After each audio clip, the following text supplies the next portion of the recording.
ગુજરાતમાં લોકસભા ચૂંટણીમાં બીજેપીના નબળા પરિણામની જવાબદારી સી.આર. પાટીલે સ્વીકારી.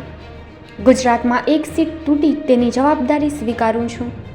સી.આર. પાટીલે કહ્યું, હું સર્વ કાર્યકરોની માફી માંગુ છું. આ વખતે પણ આપણી કચાશ રહી ગઈ એની જવાબદારી પણ મારી છે. પ્રમુખ તરીકેનો જો જસ આપતા હોય તો જે અબજસ મળ્યો છે એ પણ મારી જવાબદારી છે. એ ભૂલ પણ હું સ્વીકારું છું કે આપણે 26માંથી 26 સીટ 2 વાર જીત્યા હતા, પણ આ વખતે આપણે 26માંથી 25 સીટ જીતી શક્યા. એક સીટ આપણે 30,000 મત માટે હાર્યા. કારણો આપવામાં હું માનતો નથી. કારણ હું જ છું કે મારી કોઈ જગ્યાએ ભૂલ રહી હશે અને એટલા માટે આપણે આ સીટ નહીં મેળવી શક્યા. એટલા માટે હું સૌ ગુજરાતના કાર્યકર્તાઓનો ખરેખર દિલથી માફી માંગુ છું.